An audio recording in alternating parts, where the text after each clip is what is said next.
네, 예, 음소거 해제했습니다. 예, 사단법인 오픈넷 망 중립성 웨비나 시작하도록 하겠습니다. Let us begin the webinar of the OpenNet.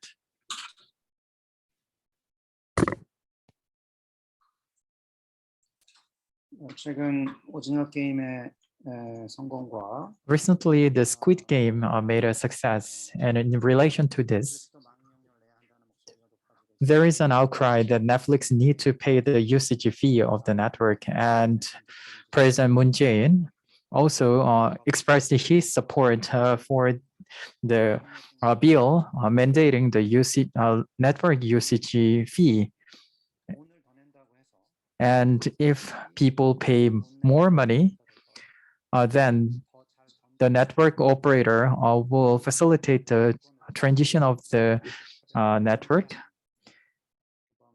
However, this net neutrality rule is a norm that prevents such practice. So if in Korea the bill is passed, then money will be used to make the discrimination in the network usage. So the OpenNet expressed its position. And there are overseas content providers, and from their headquarters to Korea to deliver the content, they already paid the fee for the subsea cable and cache server, so there is nothing to pay more. And in order to use the Netflix data for Korean users, they need to use not just the domestic network, they also need to use the overseas network as well. And already the overseas content providers pay the fee for the overseas network. So now the interconnection fee is admitted, and a net neutrality rule was established to ban the transit fee. However, already some of the overseas content providers pay the network usage fee through CDN. That's why the discourse is even more complex. And there is a report that content providers have been paying the net usage fee already. So it is adding the complex of this problem.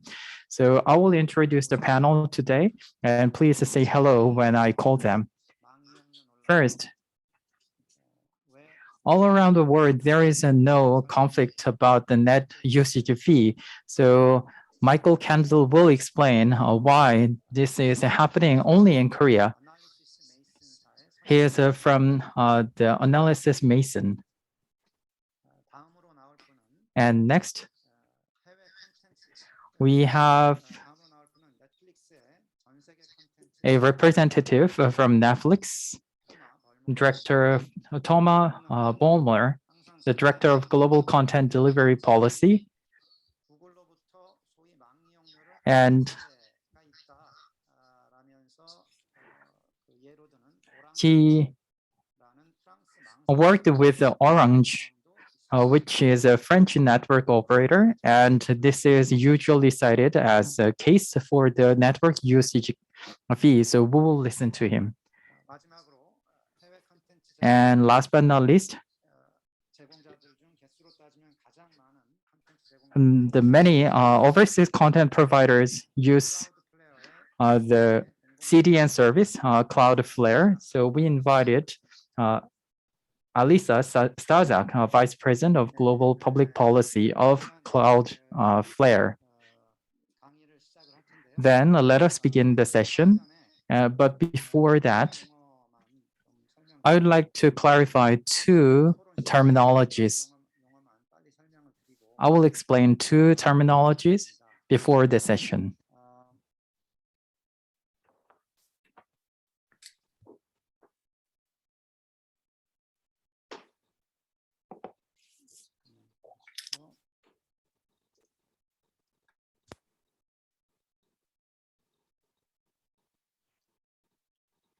네, 이 피어링이란 말이 나오고 트랜지시란 말이 There 나오고 are two concepts, peering and transit. Let me explain transit first. Here we have network operator 1, network operator 2, network operator 3, and 4. These network operators have their own clients. These are indicating the routers. And the users will be neighboring in the router, and they are connected to the network. But the network operator themselves cannot have the access to the word, so they need to work with the higher tiered network operators, higher tier network operator 1 and 2. And among the higher tiered network operators, they also need to be connected with each other. As a result, all users can be connected to others, and they can communicate with each other.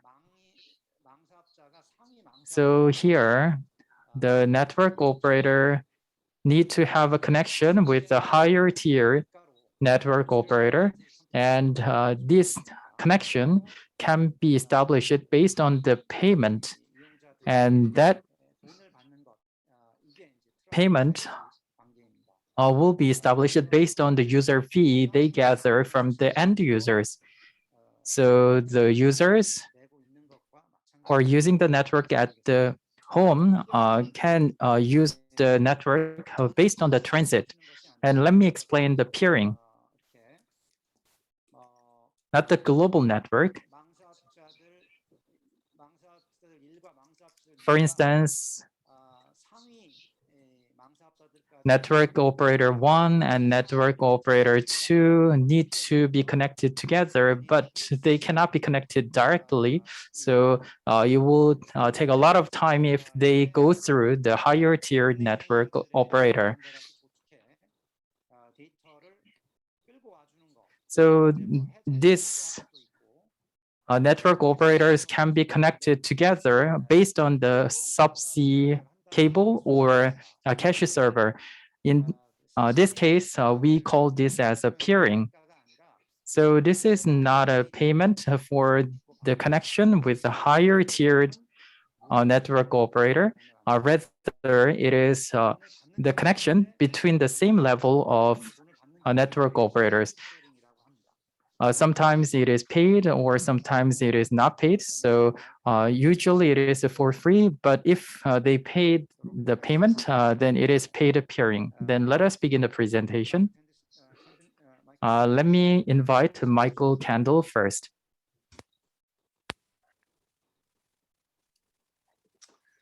Hello, good afternoon. Thank you very much for the invitation to speak at this event. This is a topic I've been working on for many years, starting with the working at the FCC, the US regulator, on interconnection issues. When all of this peering and transit first started really being adopted. And I've worked since then with many governments around the world and operators and CDNs on these topics. So I'll talk a little bit about the history of the interconnection that we just saw, how it's been evolving over time, and what would be the impact of regulation. So as you saw from those diagrams, the internet appears to be a single network, but it's really a network of networks that have to interconnect to exchange traffic. And in the mid-1990s, the US government left the internet to commercial networks. And instead of regulating them, like telecommunications was almost all regulated back then, because there was already competition among internet service providers and backbones and the other companies, they allowed them to commercially negotiate how to exchange traffic to make the internet. And they came up with the two interconnection models that we just saw, the peering and the transit. And peering was quite unique because operators would get together and exchange their traffic with each other without charges for the most part. And the English word peering comes from peer, which is equals. And so when two operators, two internet service providers were roughly equal, they would exchange traffic with each other. And because peering is between two operators, as we saw at the bottom of that chart, they exchange traffic with each other. When there's a lot of operators or providers, they need a lot of connections. So they set up these internet exchange points to make it more efficient. Everyone could connect to an internet exchange point and exchange traffic with with anyone else who wants to at that point, using one connection. And these started to spread all over the world, and they helped keep our costs down as subscribers and keep the traffic local so that it loads quickly and the internet works at high quality. We'll hear more about ways that have been used to do that. But eventually, from this beginning in the 1990s, interconnection evolved because basically two things happened. More and more videos started being shown, which has very high traffic volumes, and the internet became more and more global. And so it was that raised the cost of carrying the traffic because the video was going long distances. Sometimes it was slow because there was long distance or congestion. So there were some changes in interconnection. In some cases, a content provider or a backbone carrying the content of video would be asked to pay a little bit for peering. So they would pay a little bit to accept the extra traffic from peering because they were no longer necessarily equal. But that was all commercially negotiated, and there were many options. And the other point was that content delivery networks, such as Cloudflare, which we'll hear about in a little bit, began to deliver content closer and closer to users so that it would load faster and it would lower the cost of accessing the video and other content. And that was all very good for consumers, but all this took place in a commercial environment. Content providers could choose how to deliver their traffic, and they could negotiate whether it would be paid peering or whether they would deliver the traffic closer and closer to the ISP and the ISP customers. So in this space, regulation would have a significant impact. Basically, if a provider has to pay to deliver the traffic to subscribers, that would be what we would call a termination monopoly, where the incoming ISP could charge more and more to deliver the traffic because the only way to get to the ISP's customers who are subscribing to the video would be through that ISP, so they could charge more and more to deliver the traffic to their customers. And the content provider would have little choice because they need to deliver the video to their subscribers. And we've seen this already in telecommunications. Mobile operators have a system called calling party pays, where when you make a phone call, you pay for the phone call, and your mobile operator pays the other mobile operator to deliver it to the person you're calling. And those charges used to be very, very high because, again, it was a termination monopoly. The only way to get to the subscriber you were calling was through their mobile operator. And these had to be regulated for many, many years with very complicated cost models to lower the cost and to set a reasonable cost for that termination of the call.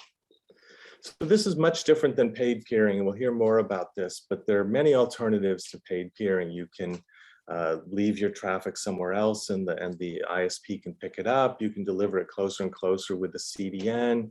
You can pay for transit. So that can all be commercially negotiated, where the termination fees would be set and have to be paid. And once this starts to be regulated, it's very difficult to get to change the system because the terminating ISPs will always want to be paid to accept the traffic. And it's very hard to change that model.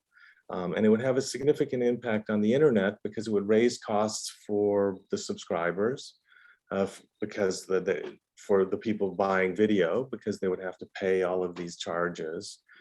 So they'd be paying twice for it. They'd be paying as subscribers of the ISP, they'd be paying to get broadband, and as subscribers of Netflix and the other video companies, they would be paying for the video, and those charges would keep going up because there would be no longer competition for the last mile for bringing the content to the subscribers.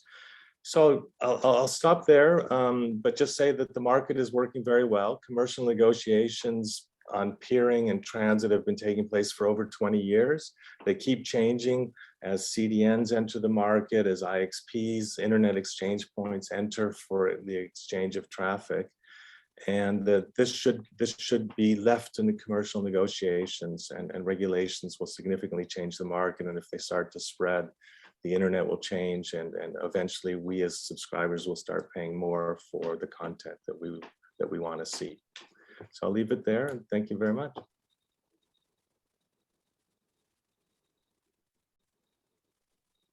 네, 감사합니다. Thank you very much.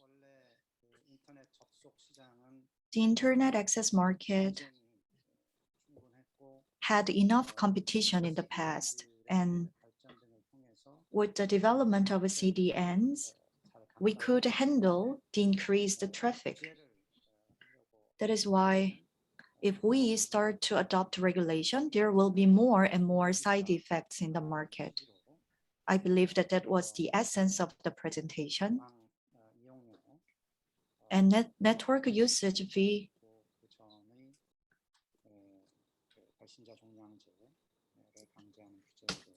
could enforce the sending party network fees, which could generate many problems. And next, we have Ms. Alissa Starzak. So we changed the order of a presentation. So Alissa will go first from Cloudflare. Will deliver the presentation. And Alissa will share her slides from her side.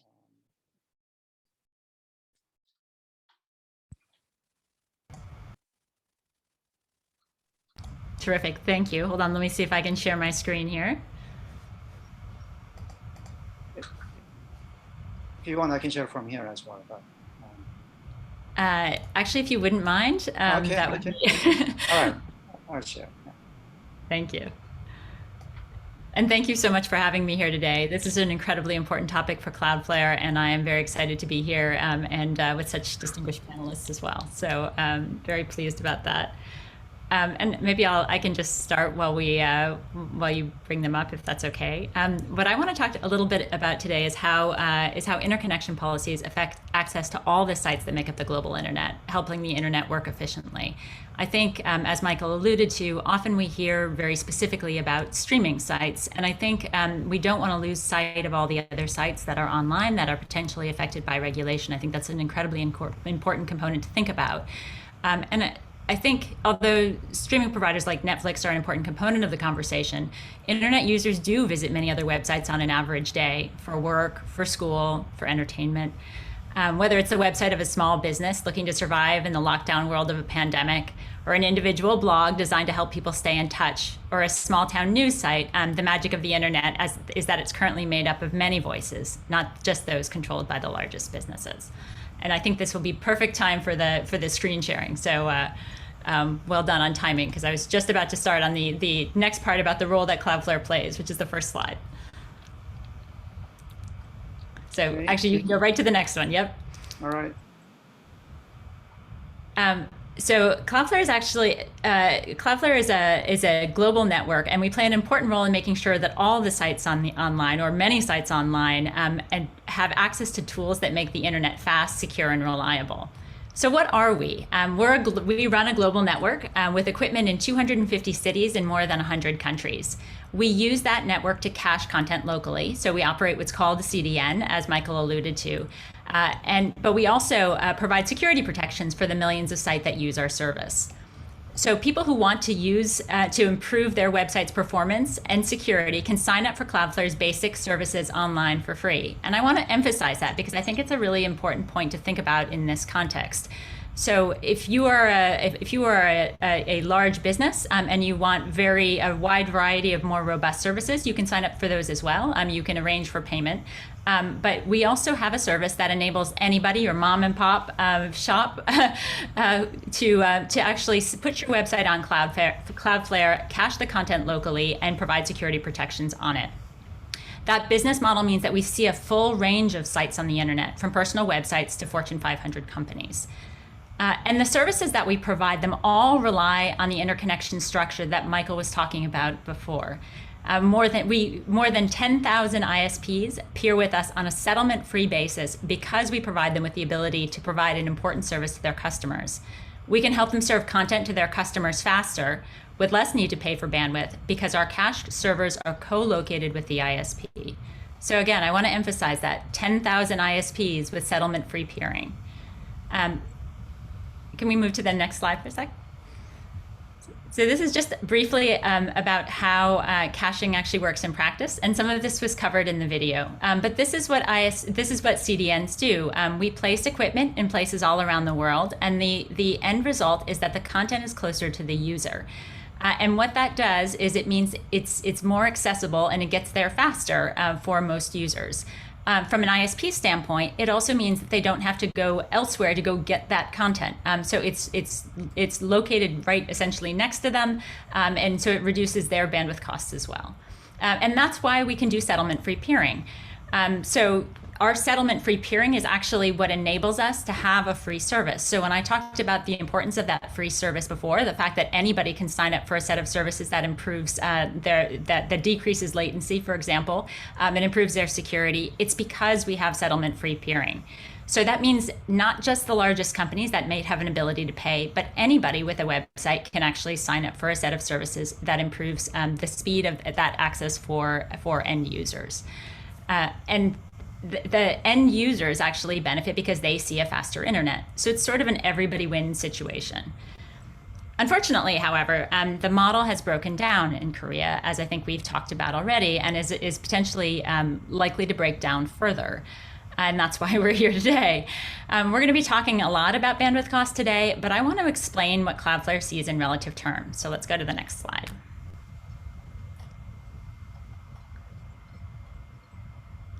So this is all in relative terms. They're not actual bandwidth costs, but it's just a relative sense of what we see as a CDN. So keep in mind that for the most part, we do settlement-free peering. And so disproportionate, so any sort of paid peering costs is going to show disproportionate effect.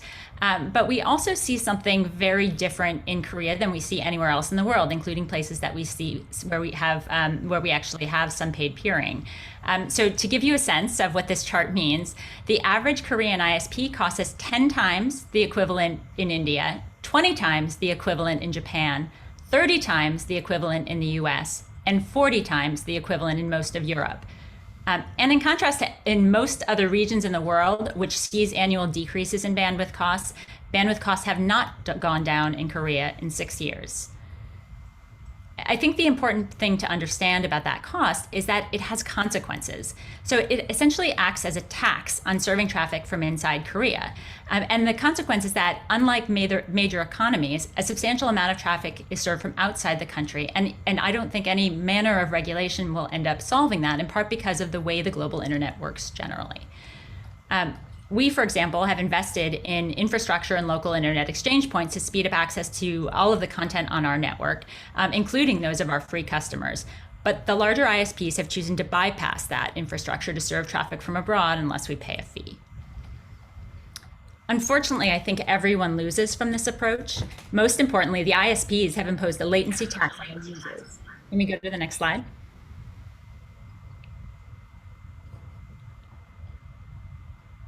Can we flip to the next slide?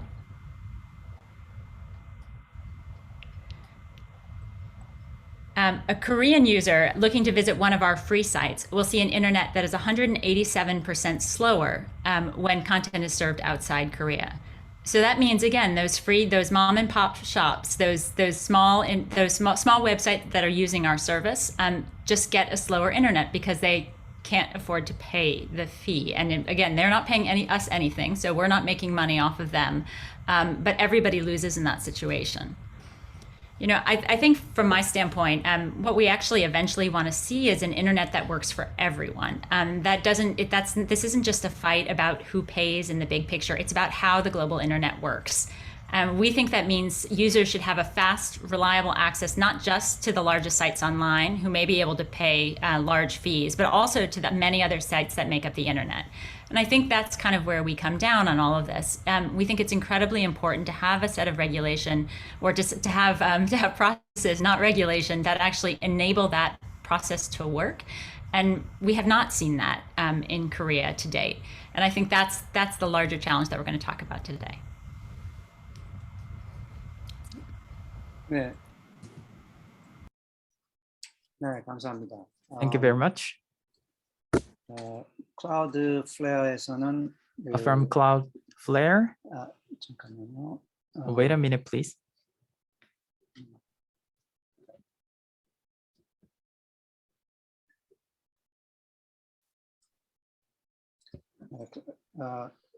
Cloudflare에서는 From Cloudflare, 많은 웹사이트들에서 it provides 무료로 service for free to many websites to enhance the speed and the performance as well as the security. 있는데 이런 서비스를 And these services 이런 can be 서비스를 provided 국내 컨텐츠 제공자들도 in Korea for the Korean content users and content providers. 그 국내 컨텐츠 제공자들의 To do that, 인터넷 접속을 제공하는 망사업자들이 the network operators or ISPs 클라우드플레어와 직접 접속을 할 수 있도록 need to enable the direct connection to 돈을 내지 Cloudflare. 않으면 But without the 접속을 fee, 할 수 없다고 해서 they cannot have this kind of 국내 connection. 콘텐츠 제공자들도 So 손해를 domestic 보는 그런 상황이 content 있고, consumers are losing, 그리고 이용자들도 and the 속도가 2배 users 이상 느려진 인터넷을 are eventually experiencing almost a 200% slower internet. So regarding this, we will have a Q&A session, and we'll learn more in the Q&A session, because some CDNs 내면서 한국 망사업자들과 pay their fees, and they are making an agreement with the Korean ISPs. So we would like to know what is the difference between Cloudflare and other CDNs. We'll touch upon this in the Q&A session. 예, 다음 연사는 아까 말씀드렸던 Our next 토마 speaker 볼머, is, as I said, Mr. Thomas Volmer. 예, 국제 컨텐츠 제공의 디렉터로 Who is the director of global 볼머의 content delivery policy of Netflix? 예, 부탁드립니다. Please. Hello. Hi everyone. Thank you. First of all, Professor Park, for allowing me to speak in this forum. It's my first time in Seoul today. I was relieved that nobody welcomed me with a pink jumpsuit, offering me to play red light, green light, or the Squid Game. So this is a as you know, debate has been going on for quite a while, and Netflix has been in the front of that discussion and in the front of that debate. I have experience working on this from multiple angles, from the ISP angle, from the content angle in my prior functions, and then today at Netflix, and then working firsthand on those peering and interconnect negotiations. So I hope I'll be able to share some interesting perspective on this matter, and I'll cover effectively three areas on the next slides. The first one is what consumers pay for in Korea, and I think it's important that people get what they pay for. Around how the Korean setup today differs from the global standard internet practices, certainly the ones that I've witnessed firsthand, and what are the implications of that, although Cloudflare already gave a pretty clear, I think, overview. And then lastly, the perspective of cost, to explain a little bit, why this idea that network fees exist or should exist to cover some costs is flawed in nature, and what is the Netflix solution to make it more efficient. So moving on to the next slide, and what is it that consumers pay for when they subscribe to a internet service? Well, first of all, so that's on the next, so first of all, when you subscribe to the internet, I know it's pretty obvious, but I'm going to say it anyways. You pay to get access to any lawful internet content, right? This is not the phone system where only the sender party pays, and you can access only the services that pay per the minute. This is not the cable TV system where you can only access to the channels that you're subscribed to. It's very important that on the internet, all the networks have to be connected so that people can access any website of their choosing. And Netflix certainly can work on any internet connection. I think maybe to the exception of China. And it's very clear in let's say the Netflix terms of use that the users subscribe to their ISPs to access the content, and then Netflix provides the content. Also, what you get when you buy an internet service connection is a guaranteed bandwidth. In Korea, you are lucky to have very high bandwidth on your home fiber or 4G. Korea is a leading country from that perspective, and you even get guaranteed bandwidth from your home to the telecoms, let's say, central locations. Keep this in mind because we'll go back to this concept of the central locations in a minute. I also want to call out, from the perspective of what the users pay for at their internet connection, this notion, and we can go on the next slide, this notion that Netflix usage somehow clogs the bandwidth that you have at home. I want to refute that very strongly. As I said, Korean users enjoy very high speeds. I think the average speed for an internet broadband in Korea is 200 megabits per second. And of that, probably 50, 70 megabits is actually guaranteed. A Netflix stream is not that much. I think on average in Korea, our Netflix stream is 3.6 megabits at the peak time, right? At the peak time, which is less than 2% than what users pay for. So users pay for way more than enough bandwidth to access Netflix. And it is our belief that users should be able to get what they're paying for from their ISP.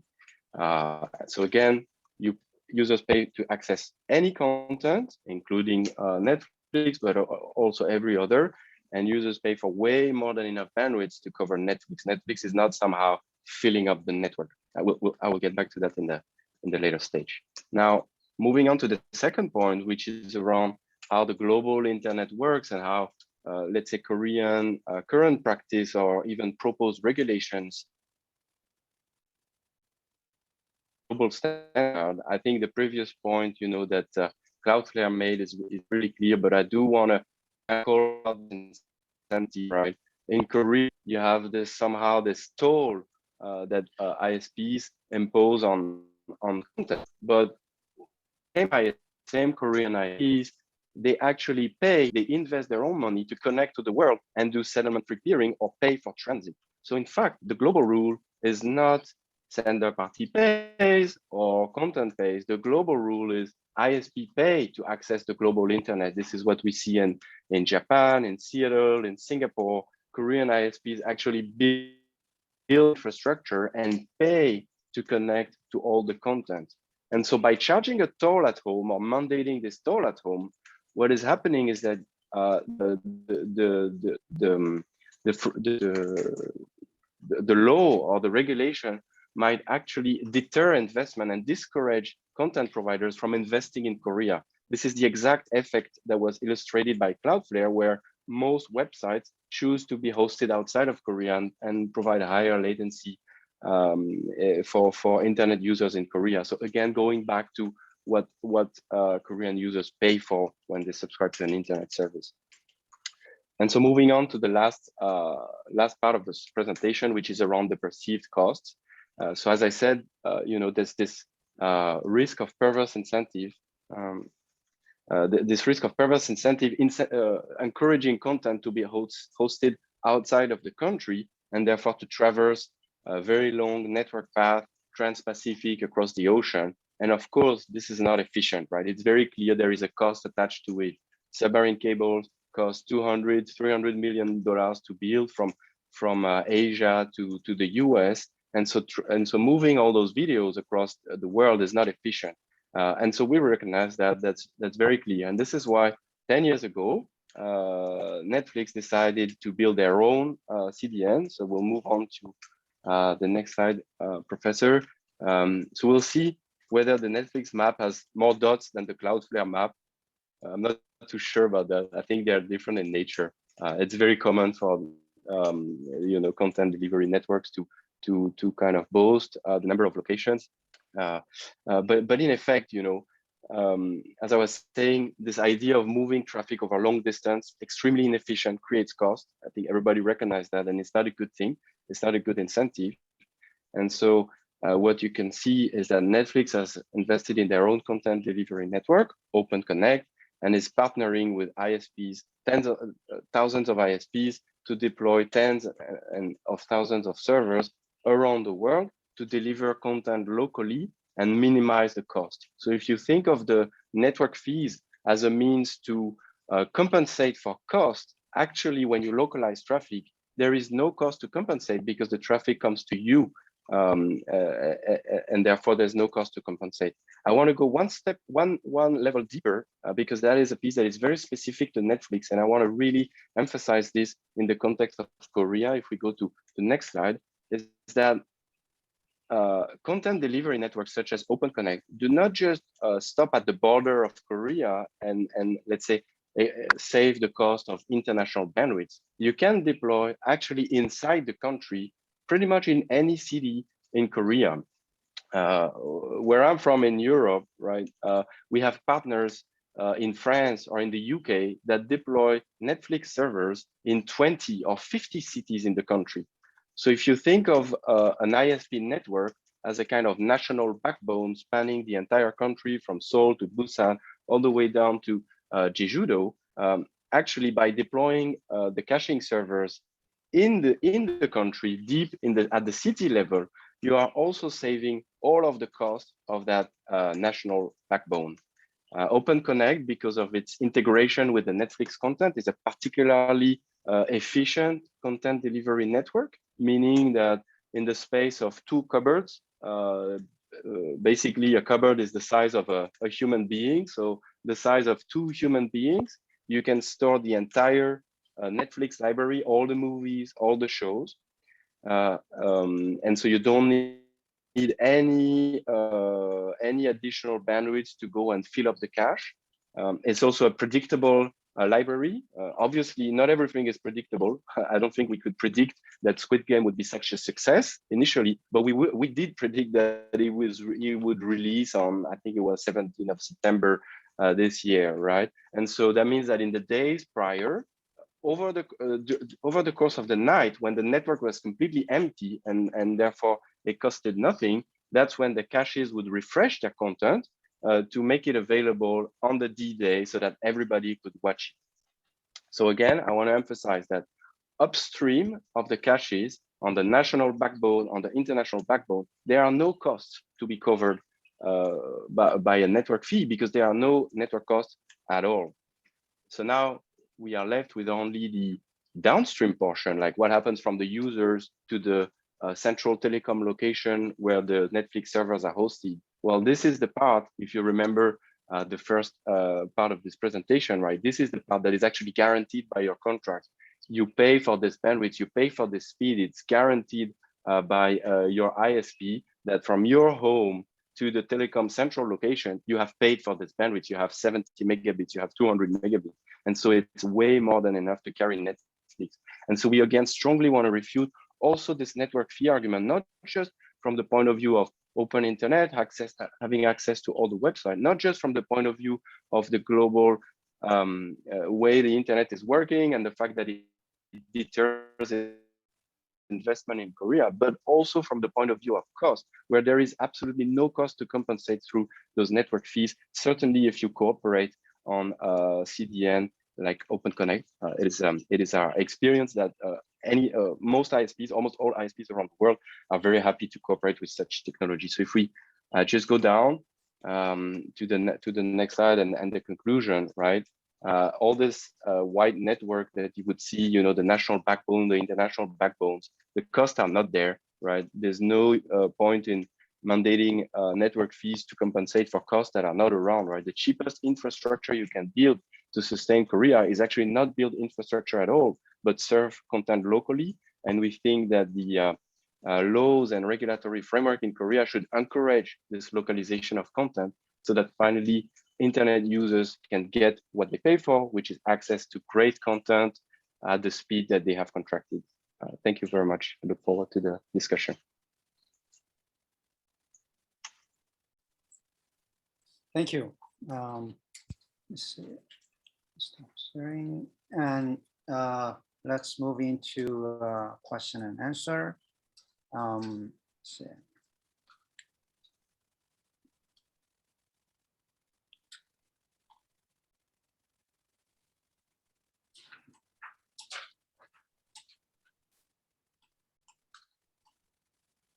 So I'll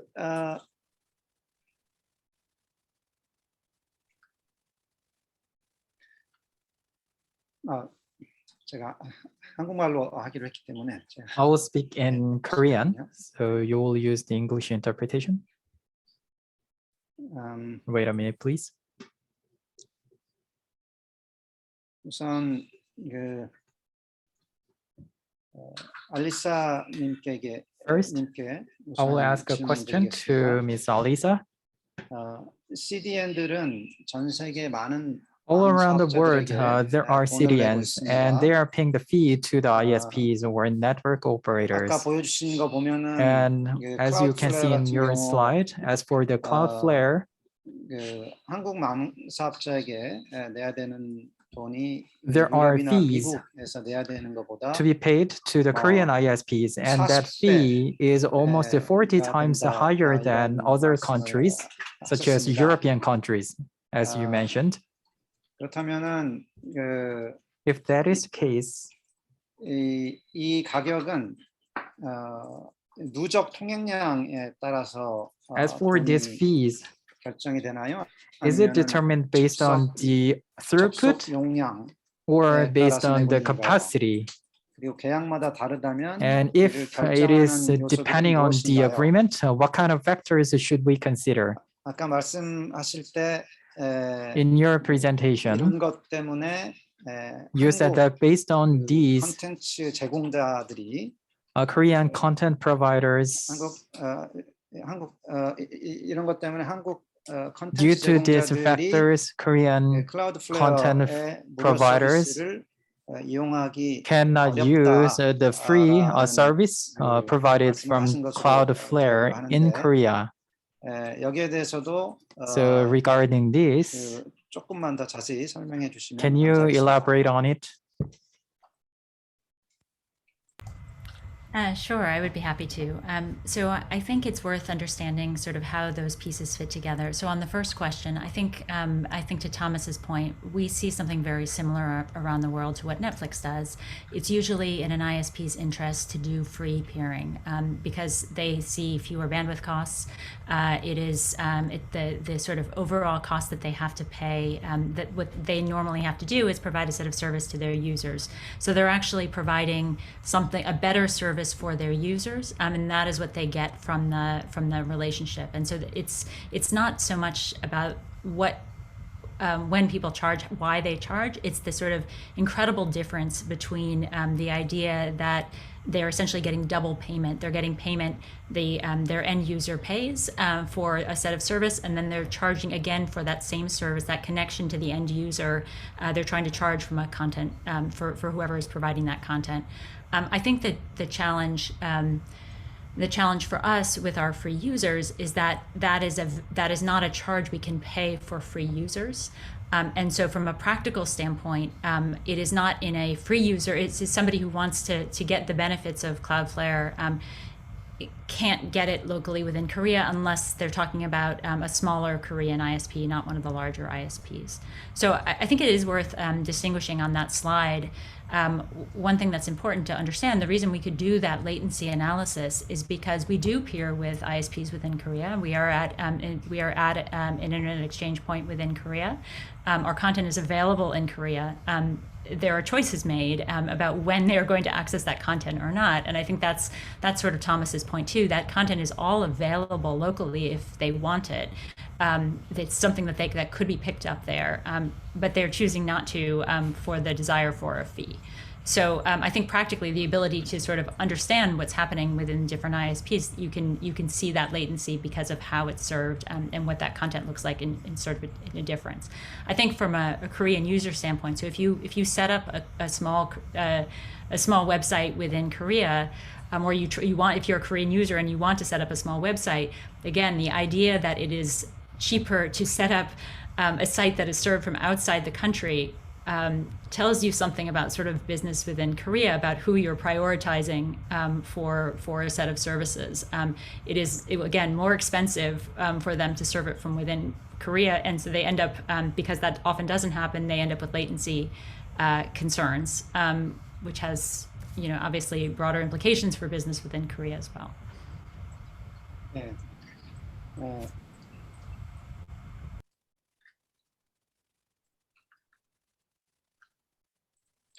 네,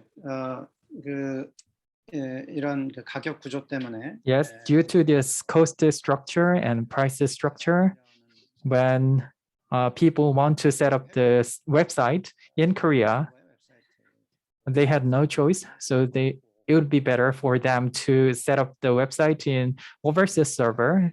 It will be cheaper and the price will be lower. So this is kind of paradox.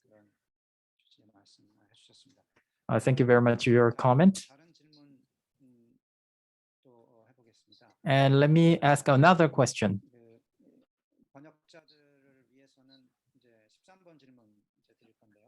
So this is the next question. CDN fill up the server with content. For example, in Korea, one thing you mentioned very interesting, large ISPs are objecting the free settlement peering, but for the smaller ISPs, they are providing the Cloudflare service. Thankfully, we can use the Cloudflare service through these smaller ISPs. And CDNs. Aside from Cloudflare, there are other CDNs. And in order to assist the delivery of the overseas content to Korean users, they established a server in Korea. They have the cache server located in Korea. And sometimes they pay the fee to the large ISPs. In this case, if they want to fill up the server with the content, they need to get the data from their main server located in other countries. To do that, they need to have the internet connection at the local level. In this case, Korean ISPs, Korean regulators, and Korean governments say that already CDNs pay the fee to the Korean ISPs. So they are citing this as an example, arguing that it is right to impose the network usage fee. But how much bandwidth is required to fill up the server, and what is the share of the cost in filling up the server, and how much will be the cost for delivering the content to the end user? So can we separate or divide them into two? So a couple of pieces in there. I think one thing that's important to understand on the first component, which is the question of CDNs paying the fee. I think the reality is CDNs provide a service for a particular website, and I think the reason I'm distinguishing between our free customers and our larger businesses that pay us sometimes often substantial sums of money is because it changes how you end up serving that content. And so it's worth understanding that what you're essentially doing is creating different lanes and different latencies for different kinds of content. And I think that's actually a really important distinction to understand. So it may be from a business case, if you are expected to serve content within Korea, and the only way to do that within the large with the large ISPs is to pay a fee. That may be the sort of way you have to go. Again, for us, what that means is that you end up distinguishing between different kinds of users because of the business case underlying it. And I think that's an important piece to understand, that has a practical effect on real people and real websites and what people can visit. And I think that's I think the point I wanted to make with it on the fee side. On the question of how those fees are split up, the reason I keep going back to the notion that most of our peering arrangements are settlement free is because those costs, the costs of actually filling up the costs that are not normally, it's very rare to be charged, very, very, very rare to be charged for the costs of bandwidth to the end user. Again, because that is, as Thomas said, is the exact relationship that the ISP already has with their end user. So that is not normally a fee that is paid by a content provider. And so when you look at a cost like a network fee, the notion that that's what you're paying for, that is really what drives up the cost in Korea in particular. I think on the paid peering arrangements, for example, the reality of the difference in Korea from a cost standpoint that I laid out is so significant. It's just an outlier for everything else online, and so you can't even break down the fee in a reasonable way because it looks nothing like anywhere else that we do business. It's so much higher, and so trying to break it down into sort of a reasonable set of fees, that's just not, frankly, where it is from our perspective. So I don't know if that answers your question, but that's kind of how we see it.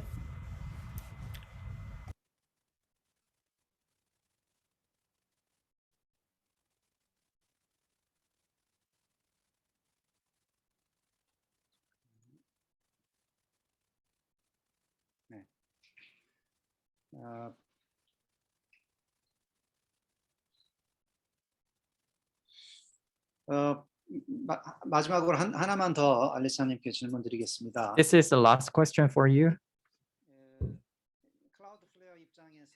From the standpoint, I'm not asking the viewpoint of the Cloudflare, rather this is a general question to the CDN.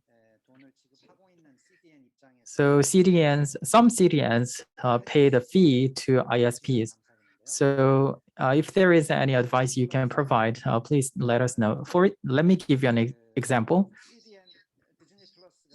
There is a company called Disney Plus, and Disney Plus is highly praised by Korea because Disney Plus paid a fee to the CDN, and that CDN also provide a fee to the Korean ISPs. So,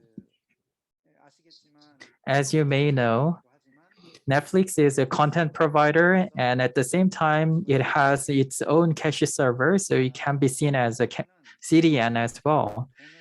So eventually, CDNs pay the fee to the ISPs.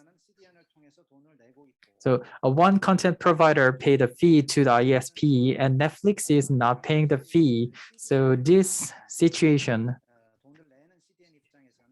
from the perspective of the CDN, don't you think it is unfair?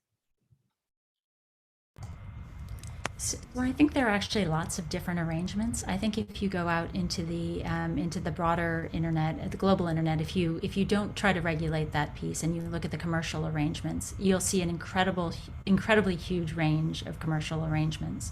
I think from our perspective, and again, it's hard to not talk about it from our perspective.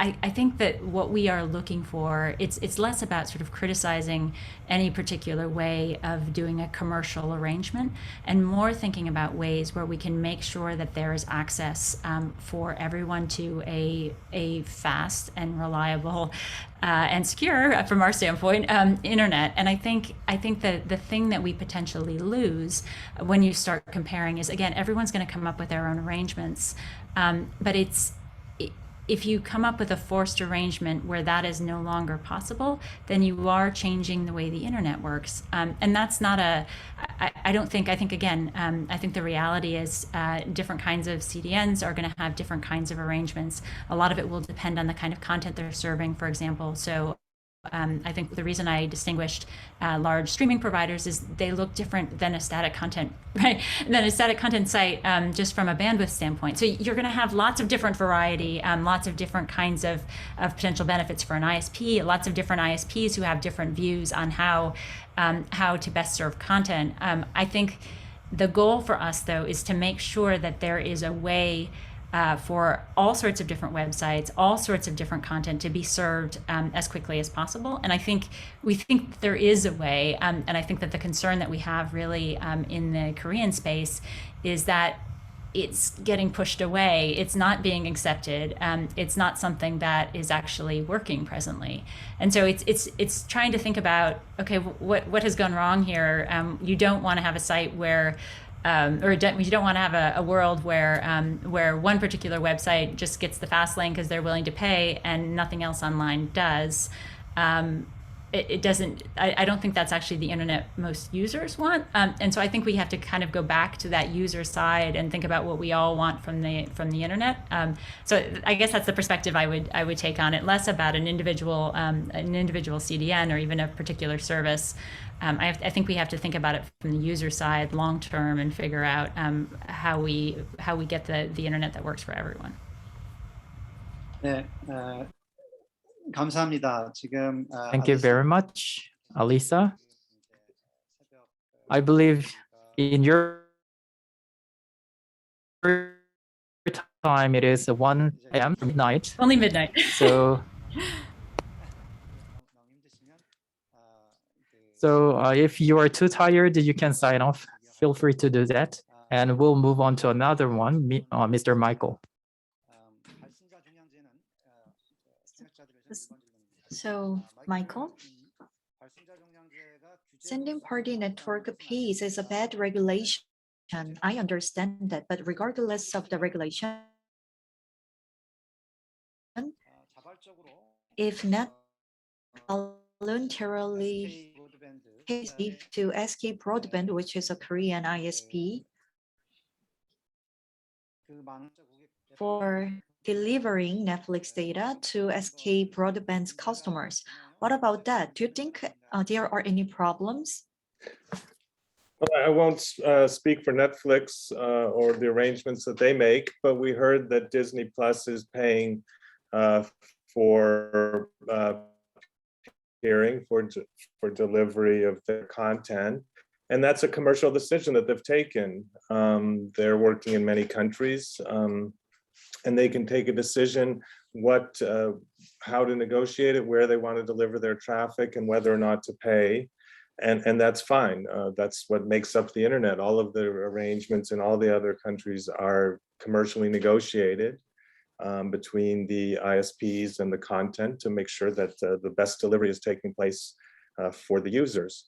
So that's fine, but when it starts to be regulated, then there's no choice about paying it, and the cost can keep going up and going up because there's only one way to get to the subscriber with these termination fees, which would be the SPNP, the sending party network pays. So there's a big difference between commercially negotiating and deciding that it's in your interest to negotiate a fee and being forced to pay a fee and having that fee set by the other side or by a regulator.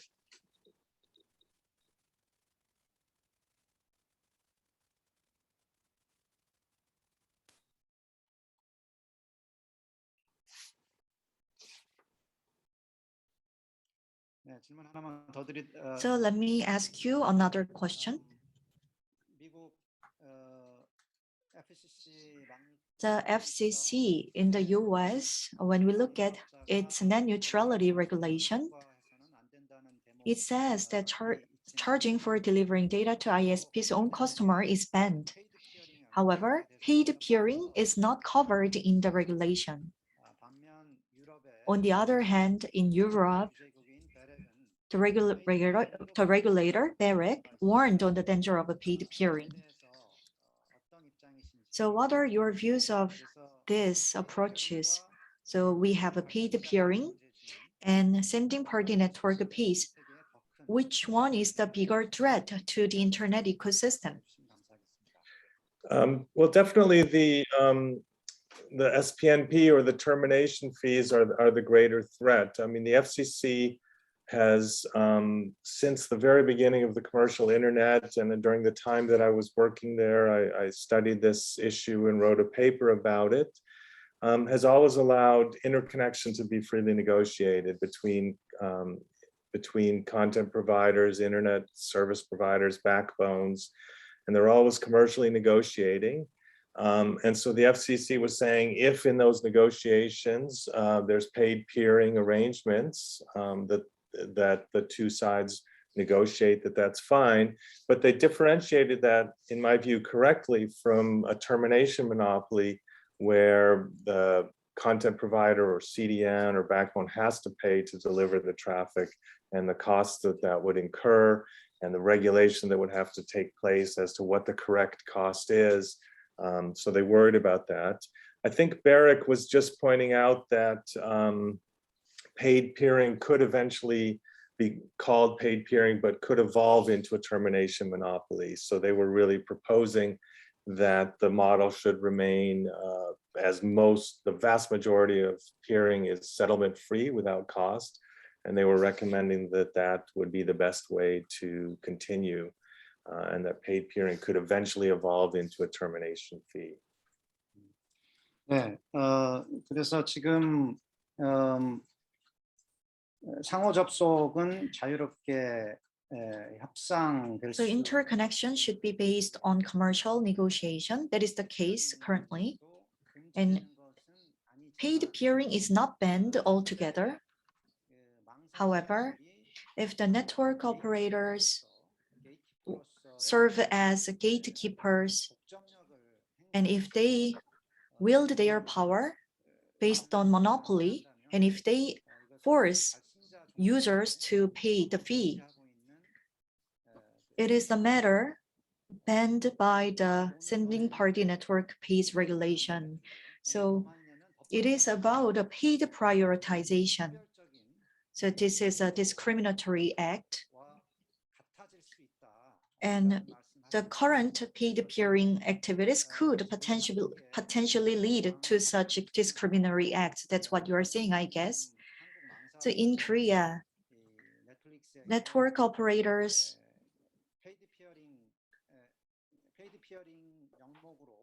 are requesting paid peering to Netflix.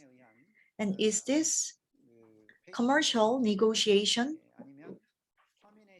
or is it a termination fee, which is banned by the net neutrality regulation?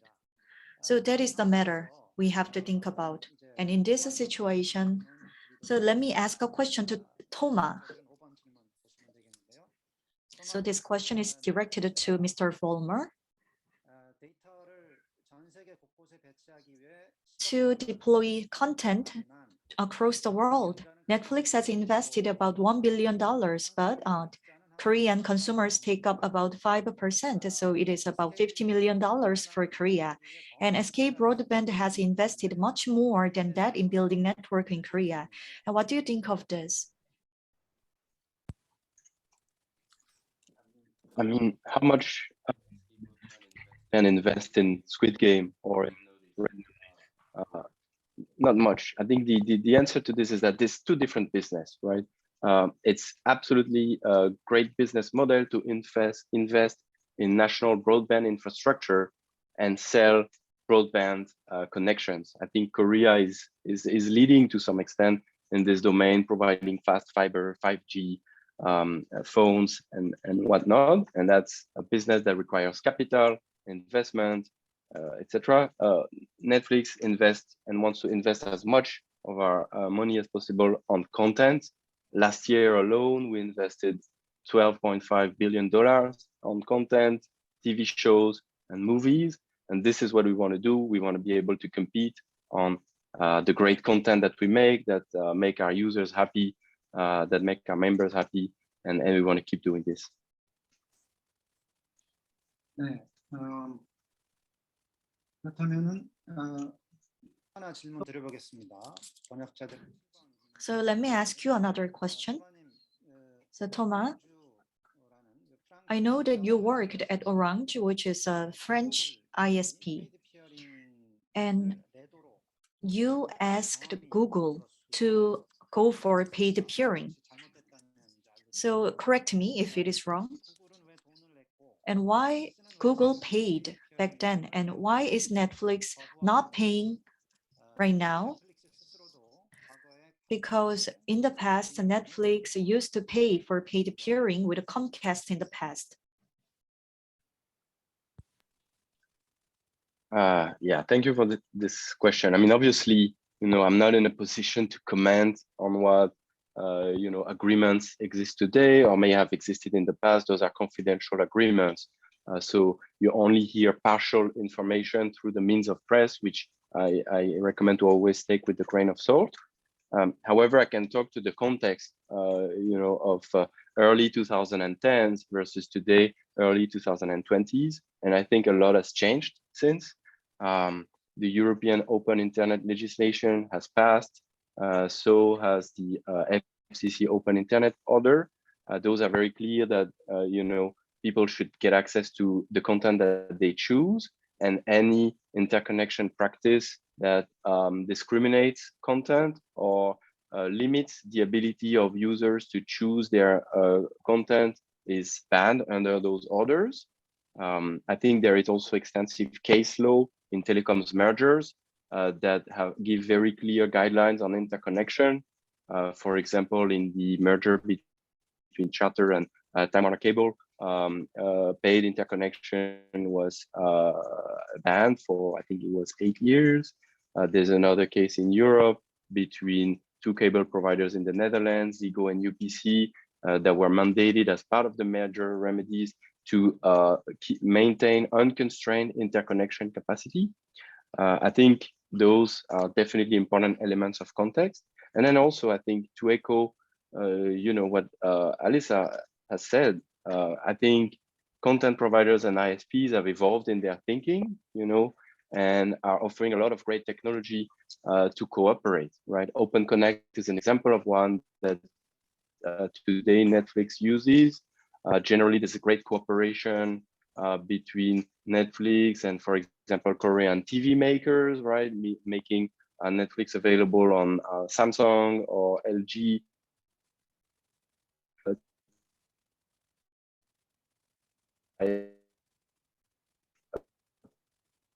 GU Plus.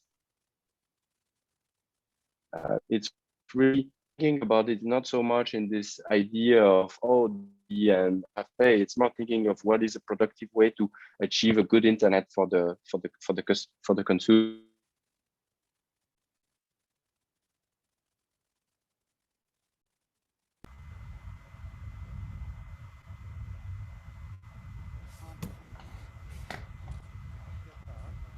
So Mr. Volmer said that the situation has changed. So Google's paid peering or Netflix paid peering were in the past.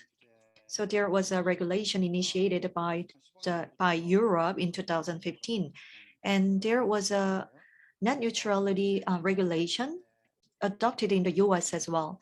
And all the paid peering happened before those regulations, and things have changed since then. That was the answer. And before moving on to the next question, let me show you something.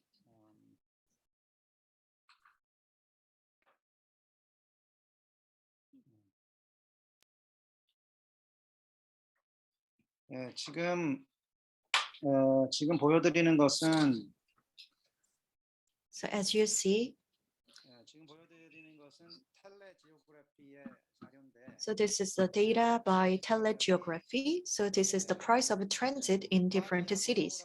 So when we compare Paris and Seoul, Seoul has 8 times a higher transit fee. So Thomas, you worked for Orange before. So when we look at the transit price, there is a huge gap. However, for household high-speed internet, it is not that expensive in Korea. So why is this too high in Seoul? I believe that the biggest victims would be Naver or Kakao, because they pay $30 million or $70 million every year for internet connection. They pay that amount of money to Korean ISPs. So based on your experience at Orange, how is the French CPs are doing? Do they pay this much to the French ISPs? So, you know, I can't really comment on the specifics, of course. I think it's a very interesting data point that is shown here on the cost of IP transit in Korea versus other countries. Clearly, there are geographic realities, right? That justify some of those differences in cost. You mentioned internet access being relatively cheap to consumers in Korea. I think Korea is 5 times more density of population than France. And so clearly to bring fiber to every home is probably more efficient to do it in Korea than it is to do in France. Similarly, to provide international transit, you know, out of Korea, you go through multiple submarine cables because effectively the country has to go through the sea, whereas, for example, France is in the middle of, well, at the heart of Europe, where you have access to a very extensive terrestrial network. So some of those geographic realities just will impact those pricing, but I think they don't explain everything, right? If you compare, for example, Korea with Tokyo or Singapore, they are pretty much in similar geographic positions. You still see a very strong difference. And I believe this is the result of the current system, the sender party pays, that is causing a lack of competition and therefore higher prices and lower investments. 질문 하나 더 드리도록 하겠습니다. So let me ask you one more question then. 넷플릭스는 돈을 못 받고 네이버, 카카오. So Naver and Kakao are paying the ISPs, and Netflix is not paying the ISP, and some argue that it is a discrimination against the domestic CPs. I don't think it is logical because Naver and Kakao.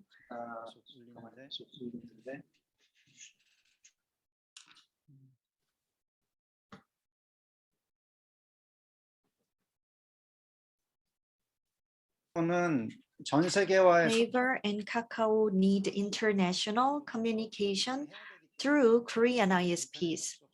So they need internet access through Korean ISPs. So they are paying the ISPs for that. And in case of Netflix, they do not need internet access from the Korean ISPs. And Netflix just wants to communicate with the Korean subscribers. That is why it is different from Naver and Kakao paying Korean ISPs than Netflix paying Korean ISPs. We cannot call it a discrimination. However, ISPs say that there is a less than 5% of a transit from Naver and Kakao going overseas. So that means that foreigners do not enjoy Korean content that much. So they say that it is not logical. So what do you think of this argument? So I think, as you hinted, in Professor Park in the introduction, it's very difficult to compare a content provider with another content provider. Certainly, Naver or Kakao, they are Korean leaders in the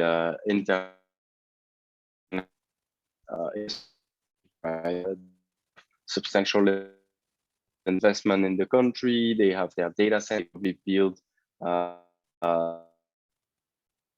connectivity from local ISPs, and so there's a wide range of arrangements that exist there locally that are very specific to the local context. The reciprocal is that Netflix originated in the US, and so a lot of our data center capacity, our global transit capacity exists. We also pay for all of this. We pay for this in the US, and so I think that's the main difference there. I think, and as we saw in the previous question, transit prices, they're definitely on the higher side in Seoul, and that doesn't help, right? We see there is a global market for connectivity. We saw this, Korean networks doing peering and transit outside of Korea that ends up being cheaper than at home because of this difference in the sender party pay. I think that's clearly a paradox. And so that's something that I think we should also take into account. Thank you for the answer. And this is the map of international subsea cable. So when you look at the map, Korea is isolated. So when we look at Tokyo and Hong Kong, the number of cables going into the countries are 5 or 6. And in case of Sydney, which is geographically isolated, they have multiple cables. However, in Korea, we have one from Japan and one from Hong Kong. That's it. And we have a smaller number of cables even than Mumbai. So we have less connectivity compared to India.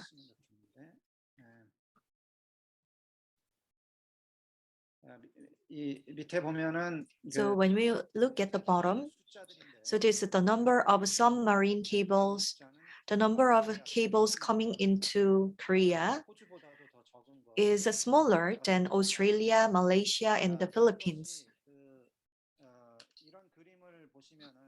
So when you look at this kind of a map,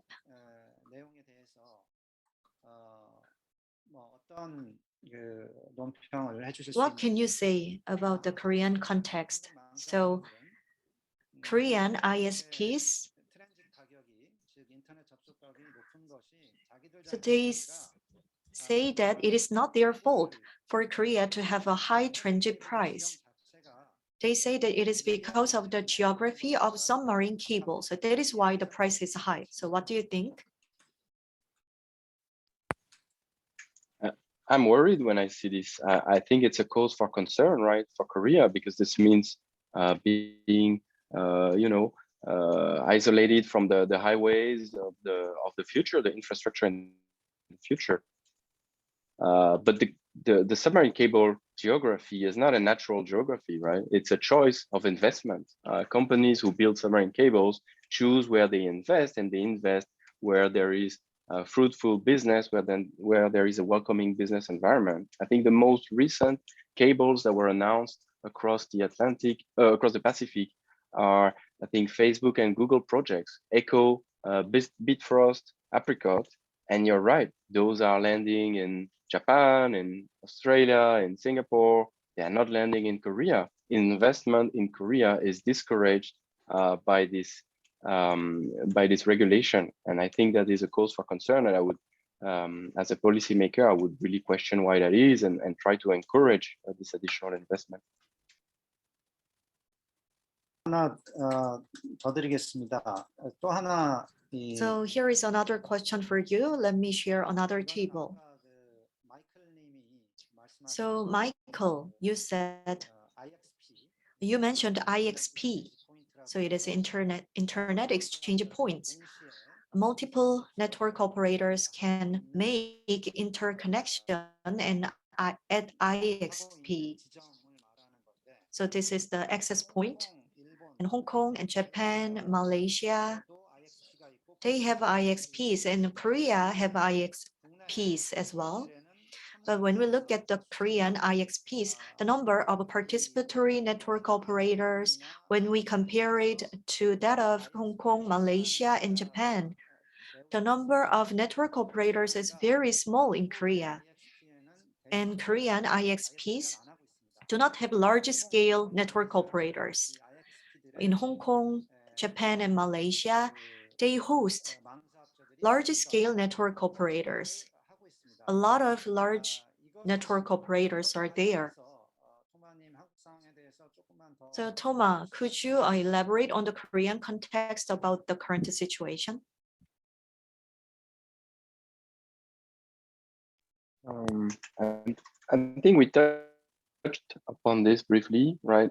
There's not a widespread practice of peering. It sounds like it, and this is and what we're seeing here, the lack of presence in the, or the lack of investment of networks to come and peer in the Korean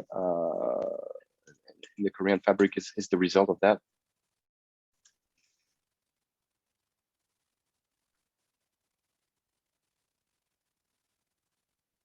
토마님하고 마지막으로 마이클님하고 토마님하고. So Michael and Thomas.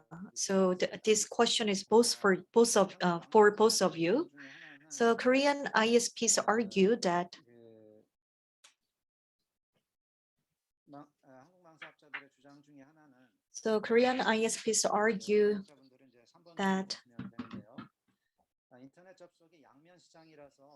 the internet connection is a two-sided market where ISPs divide their customers into two groups, the group sending a lot of data and the group receiving a lot of data.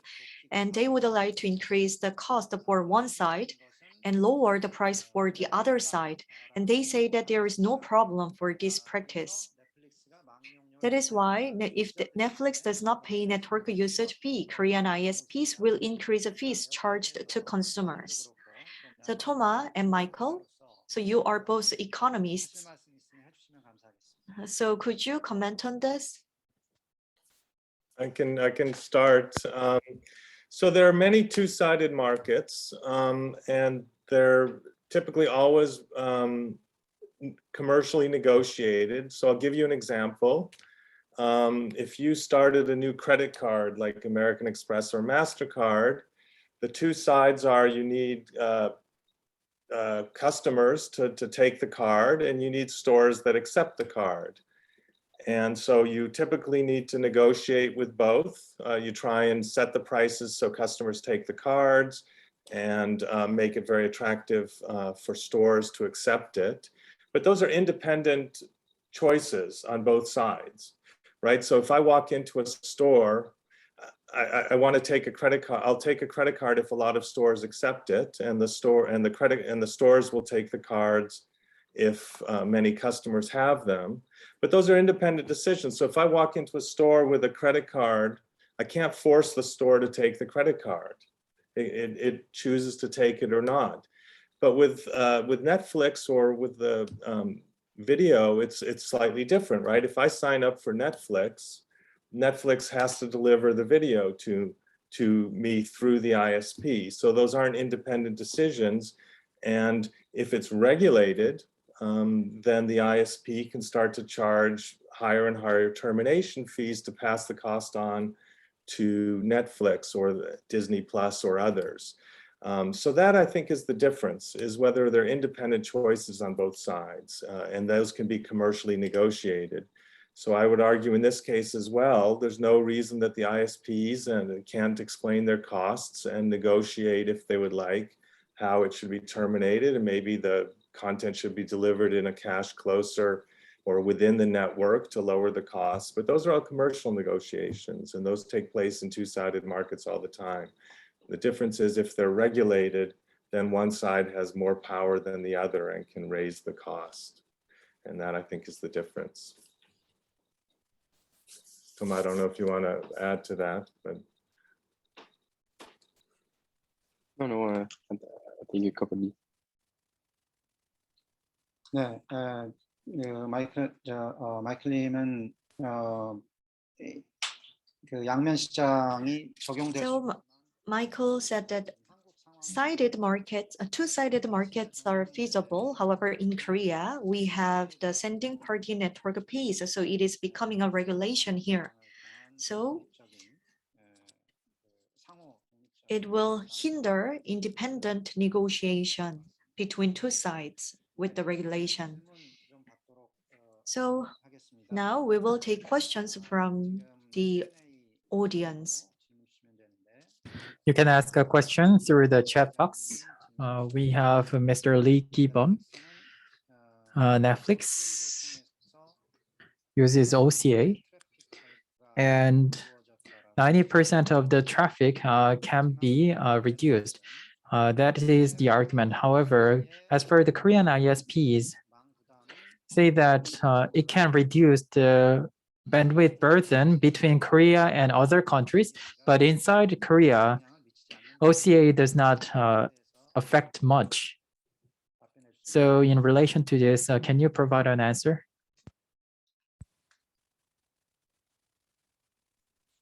Sure. Thank you, Mr. Lee, for the question. I think you may not have been there at the beginning, but I think I've addressed this point around the cost of the bandwidth in my presentation earlier.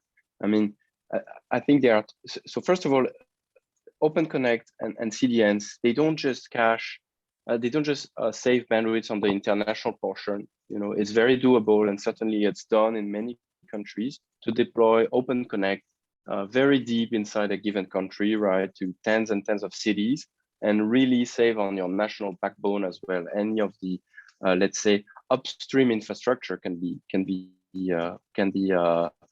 pretty much reduce the cost to zero. And then what you are left effectively is the last mile, you know, this 200 megabit link that Korean customers enjoy when they buy from their ISPs.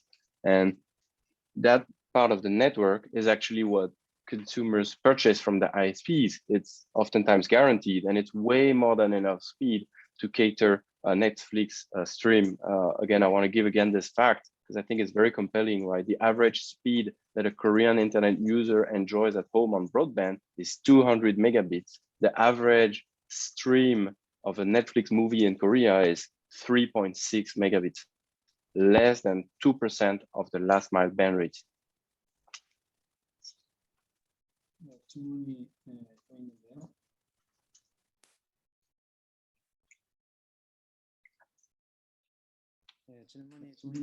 Here is another question.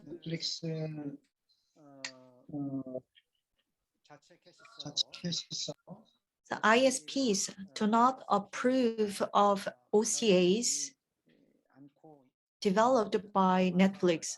So Korean ISPs do not recognize Netflix's own OCA.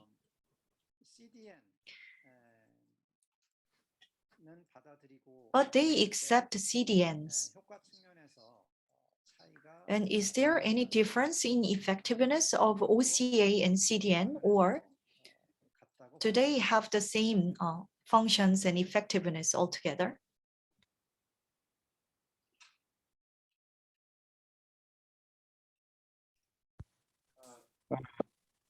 So, okay, first of all, most ISPs do accept CDNs, or including OpenConnect. Right?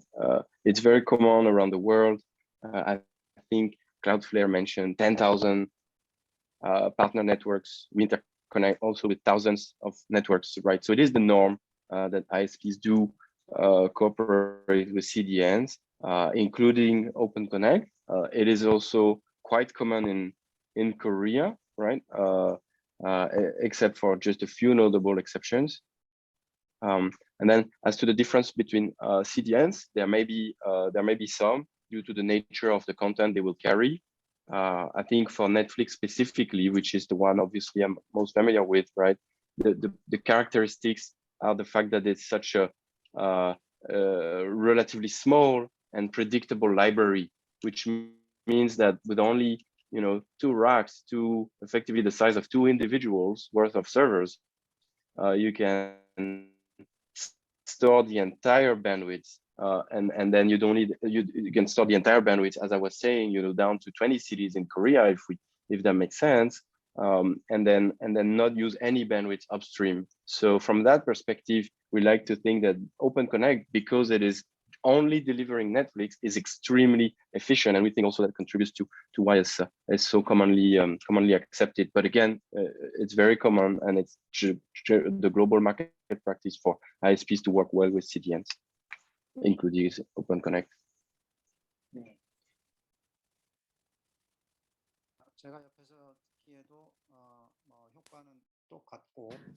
As I listened to the presentation, I believe that they work the same. I believe that is the attitude of the ISPs in Korea. They are asking for more money. And what is important now is that Korean ISPs are requiring Netflix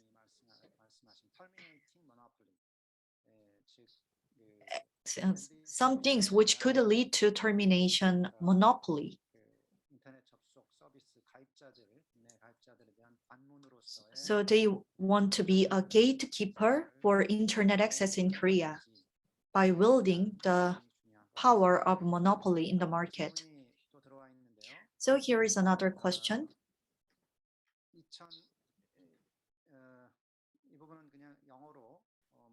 So I will just ask this question in English. Okay, this one I'll just translate into English since the interpreter doesn't have access to this text. So back in 2014, Netflix submitted a paper opposing the merger of Comcast and Time Warner, and Netflix, I think, opposed the merger because in fear of the new monopoly, and made the point that Netflix was paying terminating access fee to Comcast. Is this similar in nature to what Korean ISPs are demanding under the name of a network usage fee? I think you already said that the payment stopped, but I think they want confirmation on that as well. But also, the Korean media is equating terminating access fee that you pay to Comcast to the network usage fee that SK Broadband is demanding. They are saying it's equal, and they're asking if Netflix is paying Comcast, why not Korean ISPs?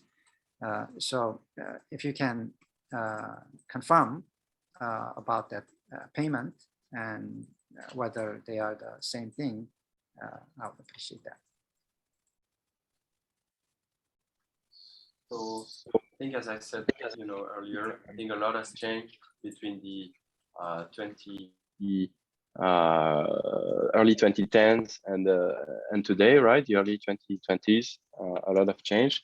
And today, Netflix does not pay those kind of network usage fees to any ISP around the world. We find ways to have more fruitful business arrangements that do not involve such fees. and indeed, the so-called network usage fees, as they are quoted in the I think in the Korean context today, they can be equated to those termination monopoly or access fees.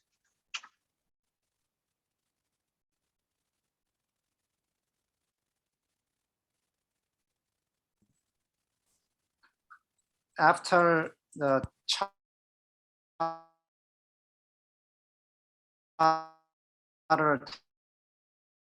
Time Warner merger, the merger and Time Warner Cable was approved by FC. The court case, Competitive Enterprise Institute versus FC, the case of 2020, ruled that the merged entity cannot charge network usage fee on OTTs until 2023. That's the news that Korean media have. That's the news that Korean media are spreading here. So the converse of that is that after 2023, the merged entity can start charging network usage fee. That is the interpretation. Is this true? Is this correct? So first of all, I must say I'm not familiar with that particular case. I'm familiar with the merger case. I don't know if this is a different case or not. It might be a language thing, right? But I don't think the reciprocal of the statement is that, oh, then they can charge, right? In any case, the business arrangements, they are negotiated, and it is Netflix's position, certainly as far as Netflix is concerned, to not pay such network usage fees. So I guess we will move from a situation where there's a whole range of possibilities. One today is not possible. The other, if the situation change, it can be part of the set of possibilities, but from our perspective, we will not accept it. So I think the real difference is that in any case, the business arrangements, they are multiple, and they are freely negotiated. And it is Netflix's firm determination that we can come to fruitful arrangements without the use for those network usage fees that pose otherwise so many perverse incentive and issues, as we have seen all through this seminar.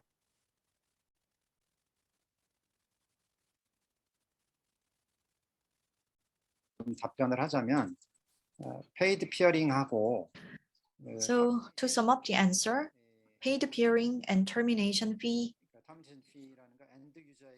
So termination fee means the fee for delivering content to the end user, and paid peering and termination fee. These two concepts should be distinguished. Paid peering is open to commercial negotiation. However, as Michael and Thomas said before,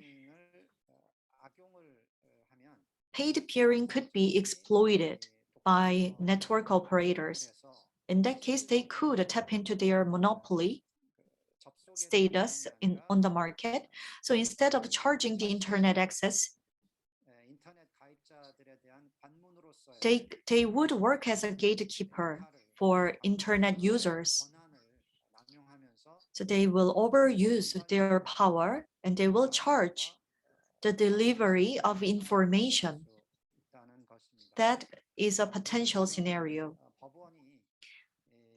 So the court ruling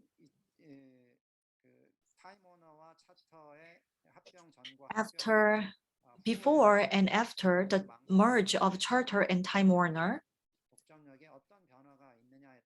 the monopolistic status could change after the merger. So before, they say it is paid peering. However, the same as termination fee. That is why it was banned by the FCC. But the court looked what happened after the merger. However, the merged enterprise didn't have that much monopolistic power. So that is why they allowed paid peering. They did not say that they can charge the network usage fee. They said that they will allow negotiation between two parties and they might be able to charge the network usage fee. It is agreed between two parties. But in Korea, the situation is very complex because of the regulation. Michael is concerned over the potential regulation. In Korea, we have SPMP, which is a sending party network pays. And although there is paid peering in Korea, we cannot be sure whether it is based on free negotiation or it is the overuse of one party with monopolistic power. So ultimately, it is a termination fee. And it is hard to distinguish these two concepts in Korea because of the regulation.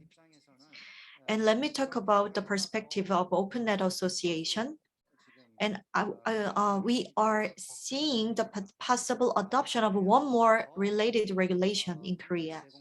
In that case, content providers and ISPs, it will not be feasible to see free negotiation between these two parties. And ISPs can wield their monopolistic status on the market.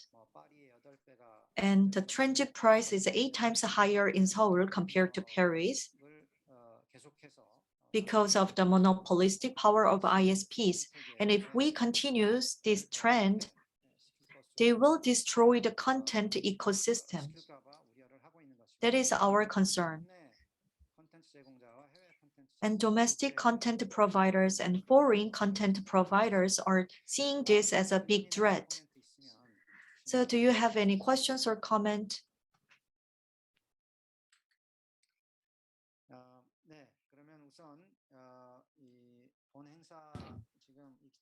Well, here we have other journalists, but we will conclude the session in Zoom first. Thank you very much. And as for the materials, we received many questions. I'm sorry. In the meantime, we also received other questions. So we will cover this question before ending the session. As for the materials, these materials will be available on our webpage. I'm Kwon Ha-young from Digital Daily. This question is related to the two-sided market.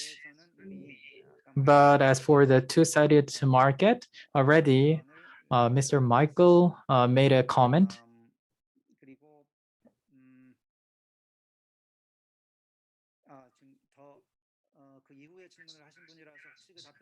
And maybe you haven't heard the answer. Basically, there can be a two-sided market. However, in Korea, we have the sending party network pays. So independent negotiation is not possible in Korea. That was the answer. And as for next question,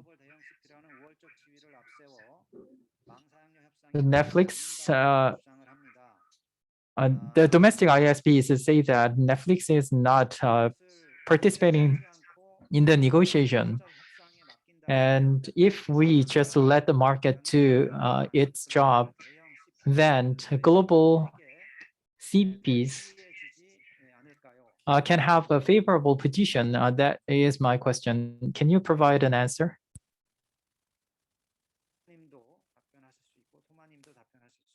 So I believe that anyone could answer this question, Michael or Thomas. So question is, if it's left unregulated, wouldn't it be advantageous for global content giants in the negotiation over interconnection fees?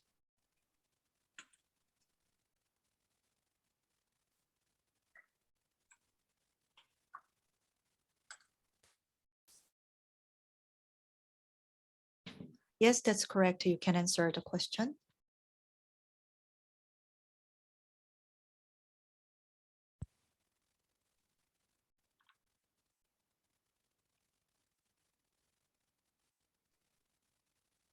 Well, I mean, Toma, do you want to go or? No, go ahead, Michael. We can see in very clear to me. You know, we have, you know, many markets where commercial negotiations are taking place with what you're calling these big global content providers and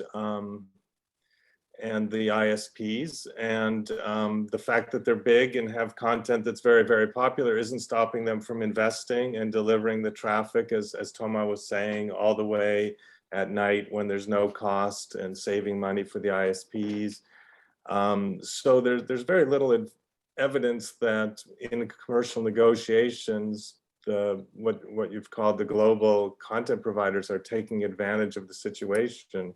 They're not asking for money from the ISPs. They're offering the content that the subscribers have taken, and usually getting settlement free or free peering to deliver it.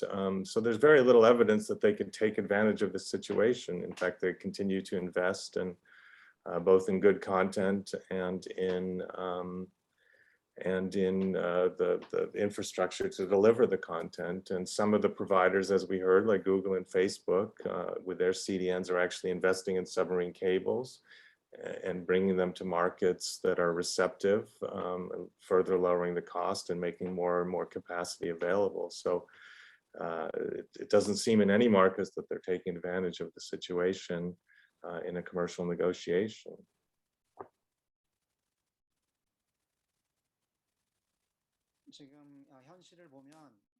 So in reality,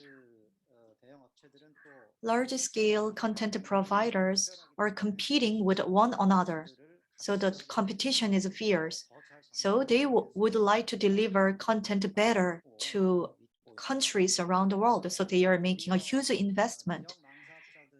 And regional network operators, they do not compete with international network operators. So if one market is saturated,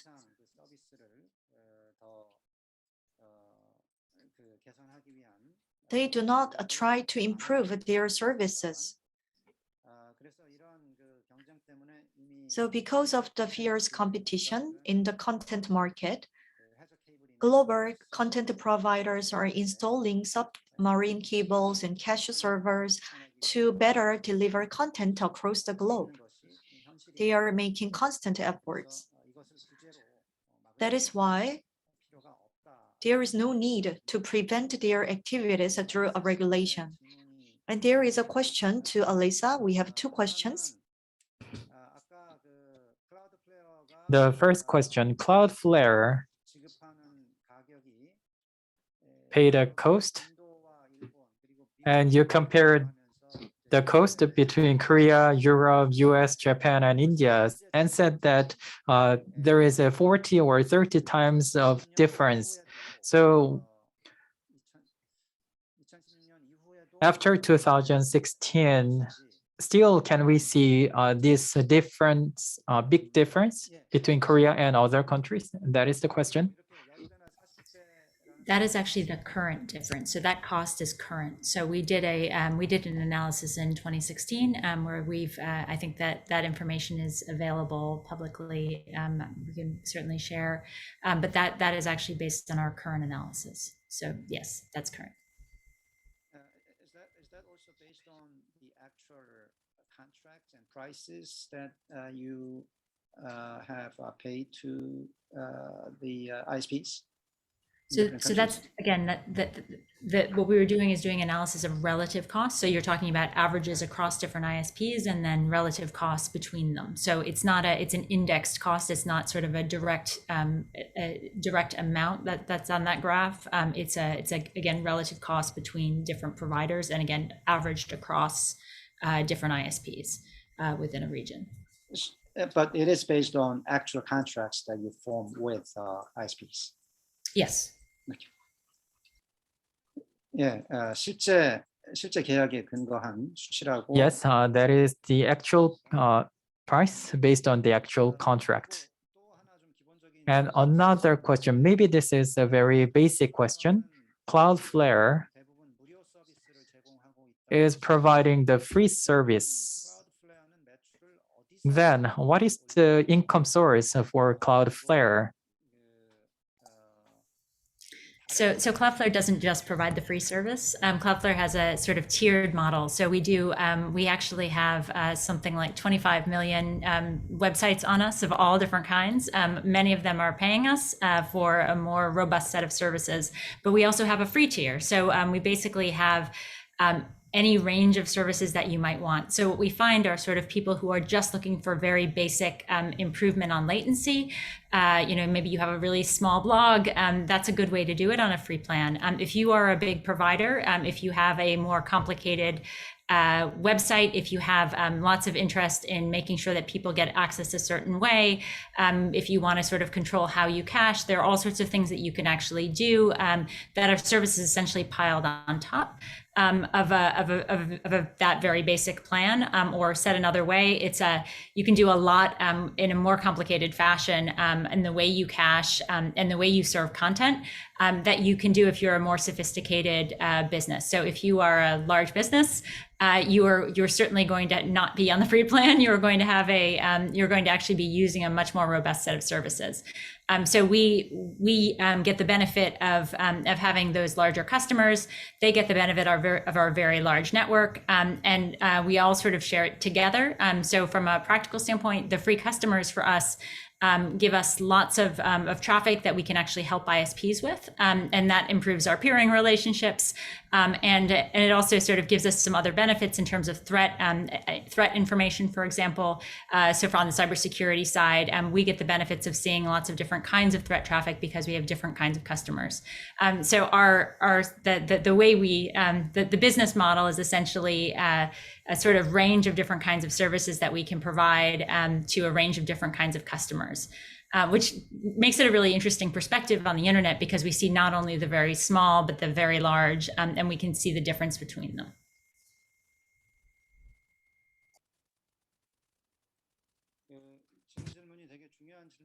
I believe this question is very important. So I would like to ask a follow-up question. Cloudflare can provide a service to the small and mid-sized service. So that can be the free service. That's why the number of users of Cloudflare is the largest among the CDN in the world.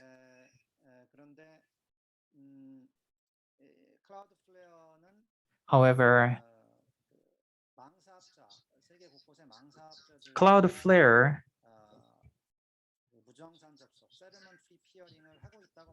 is doing the settlement-free peering with the ISPs around the world. But there are some countries, I want to know whether you have an arrangement where you have a paid peering in some countries. So we have very few paid peering arrangements, in part, again, as I said before, because of the benefit to the local ISP. So we see the same thing where we have one of the things that actually makes our network really powerful is that it benefits our being able to put equipment directly into the ISP, similar to I think Netflix program. We have a partnership program, an edge partnership program, where we essentially put equipment right into an ISP. From the ISP standpoint, it benefits them directly, and from our standpoint, it actually improves our network. So because of that, there are very few networks that we have paid peering with. There are a few, but not very many at all. And I think, again, on the Korea side in particular, I think the thing to flag on Korea is just that even in those paid peering relationships, Korea is in a world apart. It is by far an outlier, even amongst paid peering. It is just in a different class from the costs that we see in Korea versus any other place. 예, 클라우드플레어가 지금 실제로 Cloudflare actually doesn't have paid peering, but it is only a few cases because most of the ISPs can have a free settlement peering, and they can get the benefit out of this peering. And in my opinion, as for these benefits, it is related to the end users of the network. The end users can have the access to the content from the content provider without the latency. I believe that is the benefit they can get as an ISP. And we have another question related to Netflix. So OCA of Netflix.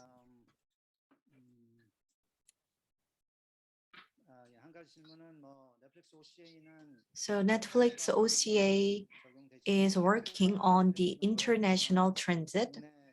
However, it doesn't shoulder the burden of domestic transit, but Toma already answered this question.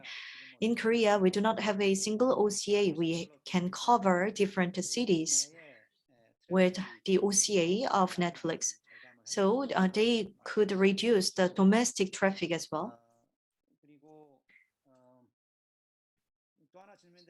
And here is another question, and let me ask this question at the end of the session.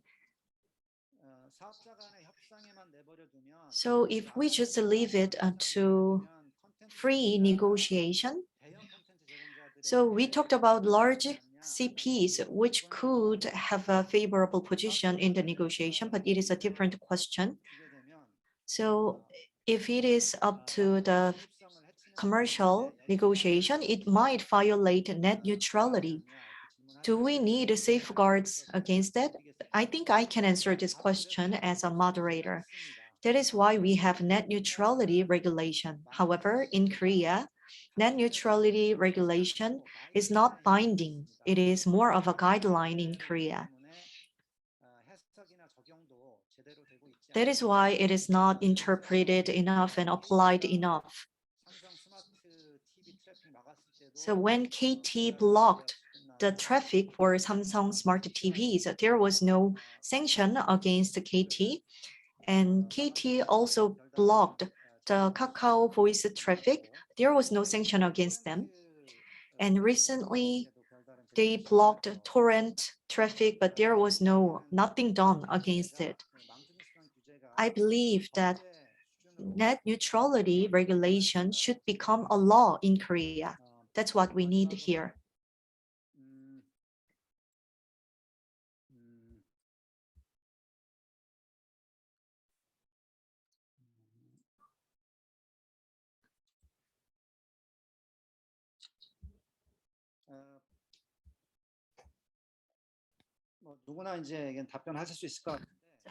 Any speaker could answer this question. So it is the same question after all.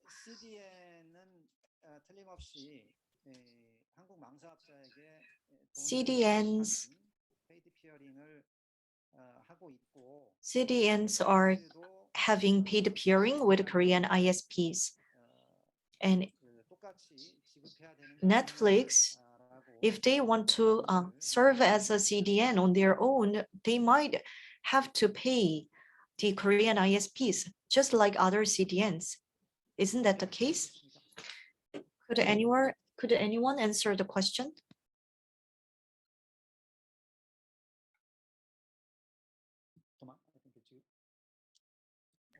Or you think you answered it? Yeah, so there's a broad range of partnerships that happen between content providers or CDNs and ISPs. Network fees is not the let's say the alpha and omega of those, and it has a lot of perverse effects, that we covered already through the presentation. The fact that people don't get the internet access that they pay for, the fact that it can detriment investment in the country, and the fact that it can actually create more cost is probably the key points to consider there. So I can't comment on the specifics of what one company might do versus another. Every company is different, can have different priorities, and they're free to negotiate the arrangements that suits them the best. But I think we have to consider more this as the perverse effect of those network fees, and certainly of making them mandatory and preventing those discussions to happen.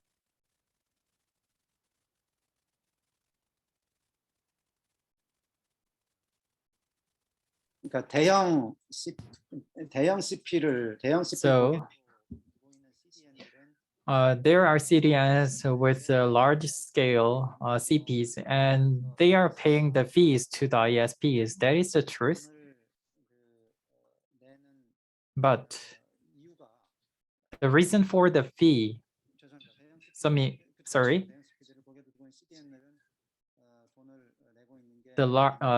the CDNs with large CPs pay the fee to the ISP. That is the truth. But the reason is, as I mentioned before, there is enough competition, and it is negotiated freely. That's why they are paying the fees. But in Korea, due to the SPNP, that kind of free negotiation is not feasible. That is why we have this problem.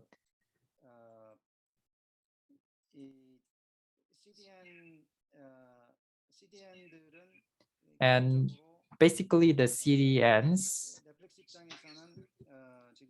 from the Netflix standpoint, they already have the CDNs.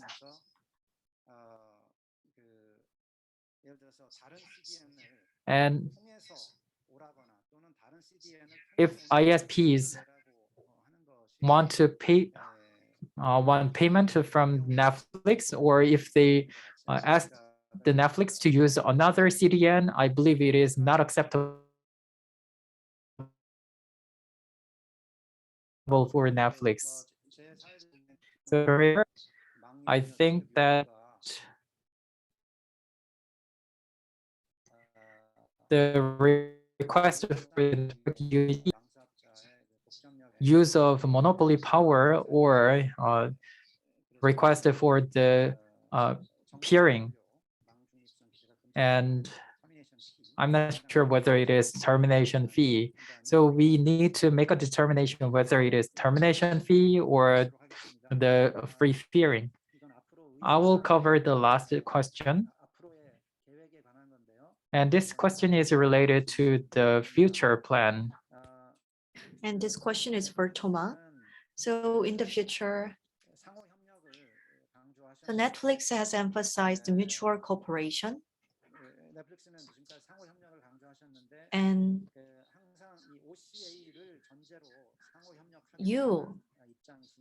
do you hold the position that you will always use OCA as your CDN in Korea?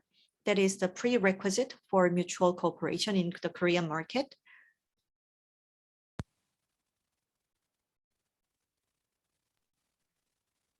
So it sounds like there are two sides to the question. I think one is a technological choice, right? Whether Netflix would use its own CDN as OpenConnect or other CDNs. We've used other CDNs in the past. Now we have made the decision to build our own. So nothing is impossible in the future, of course. But I would say we're pretty happy with OpenConnect, and I think our partners are also pretty happy. Is it a prerequisite to any fruitful relationship or to host OpenConnect? Not necessarily. There are many ways to interconnect, and I think we are really pragmatic. I think in any case, what is important is that people can access Netflix freely from their internet connections, and this concept of network fees that is in discussion today is not mandated by law and is left to commercial negotiations. I think that's really the number one I would say takeaway from today, right? It has too many perverse effects on too many players. I hope this panel has convinced view of that for it to become a law. 네.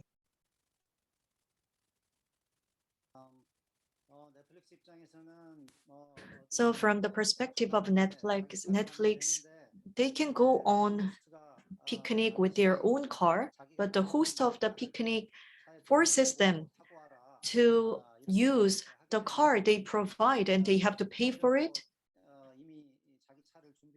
They prepared their own car already for the picnic, but they have to use cars arranged by other cars. That is not fair.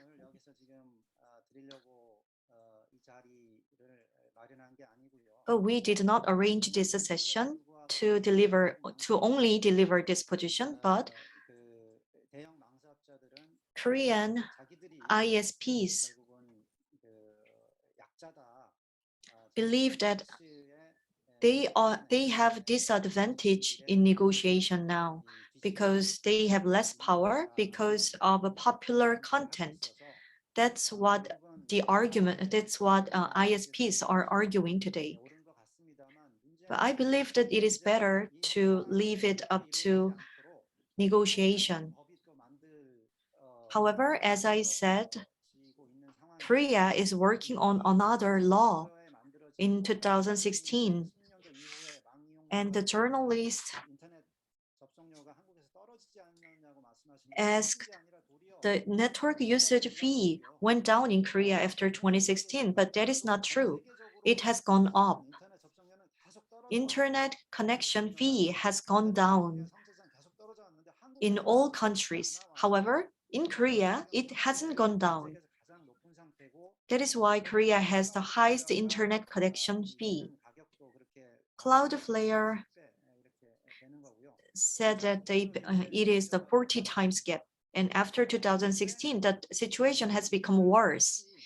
And on top of that, Korea would like to enact another law to impose network usage fees, which is unprecedented in the global market. And it would distort the potential negotiation further. And that is what OpenNet Association is concerned. And thank you for your participation. And we will share the presentation materials in the format of a PDF on our website. Thank you for your participation. And thank you, speakers. This is the end of the session we prepared today. Thank you.